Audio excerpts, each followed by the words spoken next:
Hey everyone, let's talk about that universal experience we all know and, let's be honest, sometimes dread. It is procrastination.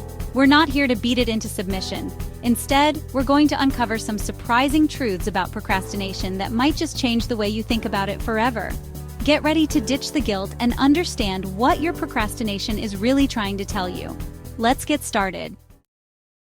You know that feeling, right?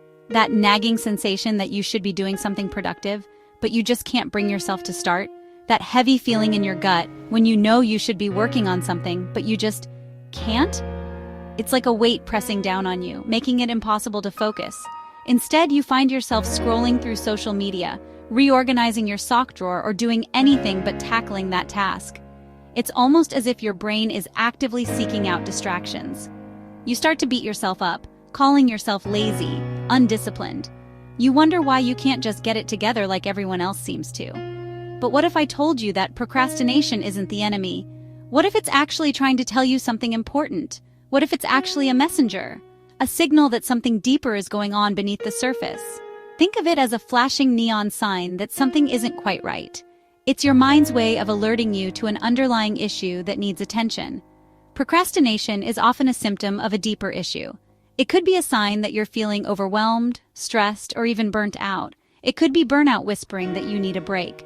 Your body and mind might be telling you that you need to rest and recharge. It could be your intuition screaming that this task doesn't align with your goals.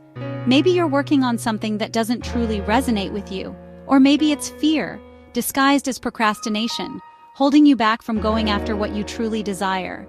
Fear of failure, fear of success, or fear of the unknown can all manifest as procrastination. So the next time you find yourself procrastinating, take a deep breath and ask yourself, what is this really about? Are you feeling overwhelmed? Are you afraid of something? Is this task truly important to you? Or are you doing it out of obligation? Are you passionate about it? Or is it just another item on your to-do list? Once you identify the root cause, you can start addressing it head-on. Whether it's taking a break, realigning your goals, or facing your fears, understanding the why behind your procrastination is the first step. Remember, you're not lazy. You're just human. It's okay to struggle sometimes. Be kind to yourself and recognize that procrastination is just a part of the human experience. Listen to your procrastination. It's trying to tell you something important. By paying attention to it, you can learn more about yourself and what you truly need. Let's talk about perfectionism, that sneaky saboteur that loves to masquerade as high standards. It whispers in our ears, convincing us that if we just work a little harder, if we just tweak this one last thing, then everything will be perfect. Perfectionism is often the driving force behind procrastination. We delay and delay, waiting for the perfect moment, the perfect idea, the perfect conditions. We put off starting a project because we're terrified of it not being perfect. The blank page becomes a symbol of our fear, a canvas for our anxieties.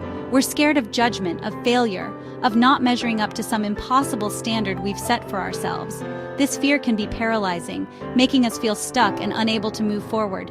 But here's the thing, perfection is an illusion. It's like a mirage in the desert, always just out of reach no matter how hard we try to grasp it. It's a mythical beast that doesn't actually exist. No matter how much we chase it, we'll never catch it because it's not real. And chasing after it will only leave you feeling paralyzed and defeated. The pursuit of perfection can drain our energy and enthusiasm, leaving us feeling empty and unfulfilled. So how do we break free from perfectionism's grip?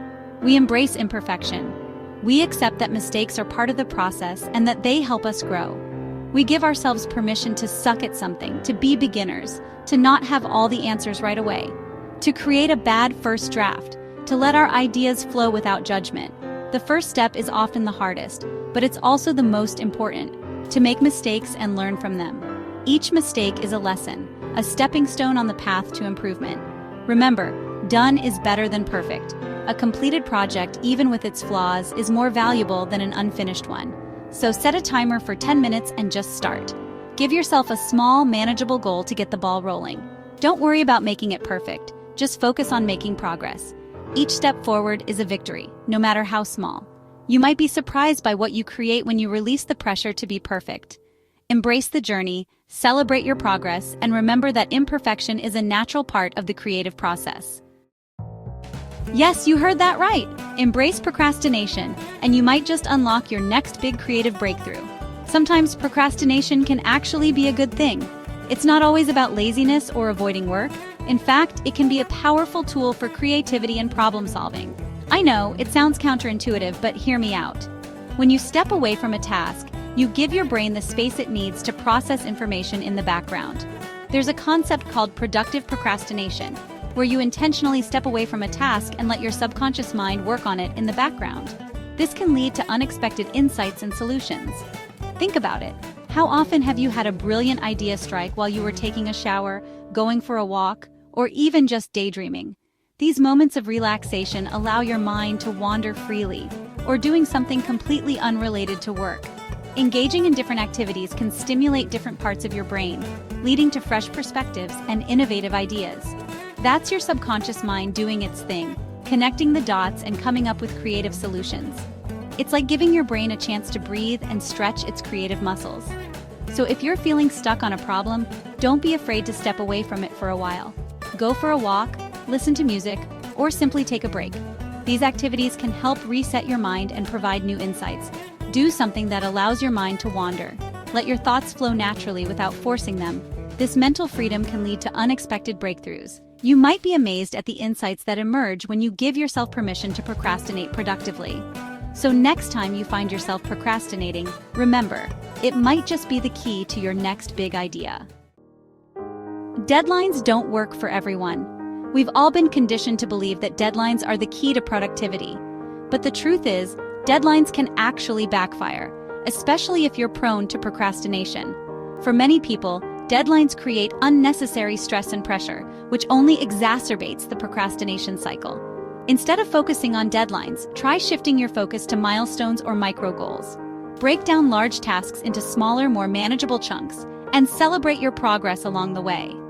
This approach can help you stay motivated and avoid feeling overwhelmed. Remember, it's a marathon, not a sprint. Pace yourself and focus on making consistent progress over time. Motivation is overrated. How many times have you said to yourself, "I'll do it when I feel motivated"? Here's the thing about motivation. It's fickle. It comes and goes as it pleases, and it's definitely not something you can rely on to get things done. The truth is, action creates motivation, not the other way around. So instead of waiting for motivation to strike, use a technique I call the 2-minute rule. Commit to working on the task for just 2 minutes. That's it. Once you've started, you'll often find that the momentum carries you forward, and you'll end up working on it for much longer than you initially planned. Procrastination protects you from pointless tasks. Sometimes procrastination is your intuition trying to tell you that a task is simply not worth your time and energy. It's like your inner voice is saying, "Hey, why are we even doing this? This is pointless." And you know what? Sometimes your inner voice is right. If you find yourself consistently procrastinating on a particular task, take a step back and ask yourself, is this task truly necessary? Does it align with my goals and values? If the answer is no, then maybe it's time to let it go. Remember, your time and energy are precious resources. Don't waste them on tasks that don't serve you. Let's be honest, procrastination can be enjoyable, at least in the short term. Scrolling through social media, binge-watching your favorite show, indulging in a sugary treat. These activities trigger the release of dopamine, the feel-good chemical in our brains. And our brains are wired to seek pleasure and avoid pain. So when faced with a challenging or unpleasant task, it's natural to gravitate towards activities that provide instant gratification, even if we know they're not in our best interest long-term. The key is to find ways to make working on the task itself more rewarding. Try incorporating a mini reward system. For example, allow yourself a 5-minute break to do something enjoyable after completing a 15-minute work sprint. Procrastinate intentionally. Here's a radical idea. Schedule procrastination into your day. Yes, you heard that right. Instead of trying to fight procrastination, embrace it. Give yourself permission to procrastinate guilt-free, but within designated time slots. For example, you could schedule a 30-minute procrastination break in the afternoon where you allow yourself to do whatever you want. Check social media, read a magazine, take a nap. The key is to set a timer and stick to the allotted time. This approach can help you satisfy your urge to procrastinate without completely derailing your day. Stop using willpower. Willpower is like a muscle. it gets tired. Relying solely on willpower to overcome procrastination is like trying to run a marathon on an empty stomach. You might start strong, but you're bound to hit a wall eventually. Instead of relying on willpower, focus on creating an environment that supports productivity. Minimize distractions, set clear boundaries, and make it as easy as possible to start working on the task. For example, if you're writing, put away your phone, close unnecessary tabs on your computer, and have a glass of water and your favorite pen within reach. The less friction there is, the easier it will be to get started. Your to-do list is the enemy. To-do lists can be helpful tools, but they can also be overwhelming and counterproductive, especially if you're prone to procrastination. A long, overwhelming to-do list can lead to decision paralysis and make it harder to get started on anything. Instead of using a traditional to-do list, try creating a must-do list with only 1 to 3 of your most important tasks for the day. These are the tasks that will have the biggest impact on your goals. Once you've identified your must-do tasks, ignore everything else on your to-do list until those are complete. This approach can help you stay focused and avoid feeling overwhelmed. And there you have it, 10 surprising truths about procrastination that might just change the way you approach your tasks. Remember, it's not about fighting procrastination, but understanding it. Listen to the message it's sending you. Embrace imperfection, prioritize ruthlessly, and give yourself permission to procrastinate intentionally. You might be surprised at how much more productive and, dare I say, joyful your work life becomes. Thanks for watching, and don't forget to like, subscribe, and hit the bell icon for more insightful content. See you next time.